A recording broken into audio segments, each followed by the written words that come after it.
Gandang umaga mga farmers. Update sa pipino.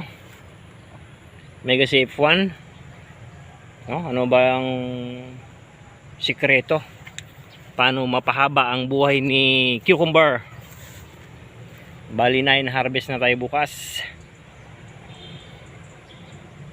Nakapitas tayo dito kahapon ng mga 300 kilo lang, ano? Selection yung ginawa natin. Tips lang kung paano mapahaba ang buhay ni cucumber. Naka 9 harvest na, no? Tapos yung mga talbos ay maganda pa. Yung dahon ay green.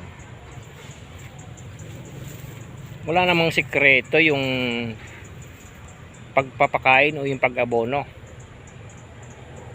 Ang ginagawa natin dito ay 4 days gap pag drenching, pagdilig, you know? Kailangan madalas na yung pagpapakain pag ganitong edad. Kasi pag kulang sa nutrients, wala yan. Patay agad, ano? Pero may marami tayong mga leaf miner ngayon. Malamig na. No, paano pahabain yung buhay ni pipino para maging ganito pa rin 9 harvest na bukas? Tapos halos kalahating tonelada ang napipitas natin, ano? Kahapon naka 300 lang, last nasa 500, yung 500 kilo mahigit yung napitas natin. Kasi ang pinitas lang natin kahapon ay para dun sa mga suki lang natin sa palengke, saka dun sa isang buyer nating na make up. Ganito pa din tsura.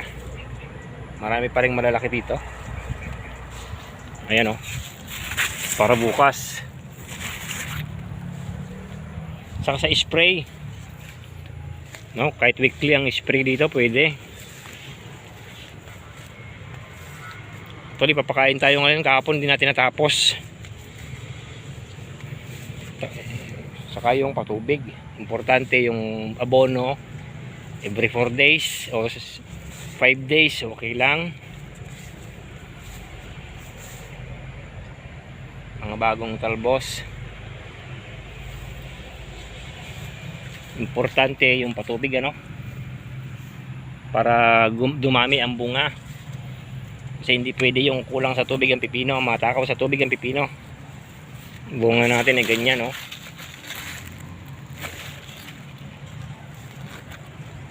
Nine harvest na bukas, pero ang dami pa ring maliliit.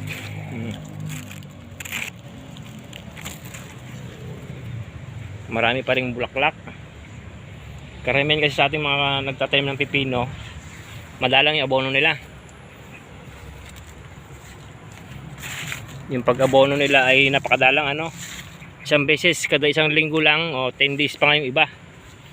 Sa atin 4 days gap, dilig. Pero ngayon side dress. Ito yung abono natin, hindi natin natapos yung part dito. Mixing nito, kalahating urea, kalahating triple 14 o isang kilong urea, isang kilong triple 14, 1:1. Tapos ang papakain, ganoon lang, ano, kalahating kutsara lang kada puno. Malayo yung paglagay sa puno, ano, para tumagal ang buhay ni pipino, para hindi umurong. Minsan kasi kapag gantong age na, umuurong yung mga talbos, mga ganito, lalo na kung pang siyam harvest na, urong na talaga yan. Kasi mga farmers nating nagpipipino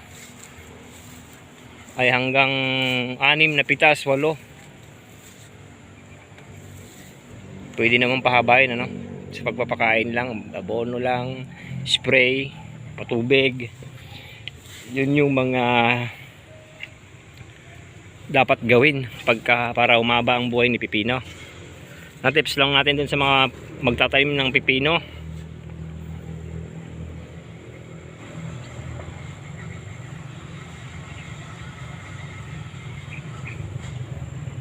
Para umaba ang buhay, ano, para hindi umurong. Pag umurong naman na yung talbos, pakain ka ng urea, lalabas lagat yung talbos niyan. Purong urea lang.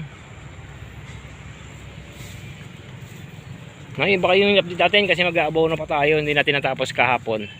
Kasi nga magdala pa tayo sa merkado ng harvest natin kahapon. Buti iba na pick up. Shout out dun sa ating buyer, bukas harvest. Ay, okay pa naman yung presyo, 30 pesos pa. Ba't kaya hindi tumataas? May nag-aani na rin siguro. Sumabay yung kahapon yung talong natin. Baka gandun lang guys, i-update lang natin tong pipino natin na napakaganda pa rin ng mga talbos.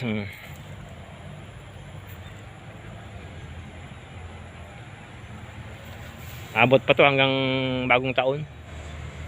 Although medyo nag-yellow na rin sa ibaba. May mga makita kang nag-yellow ng konti dyan.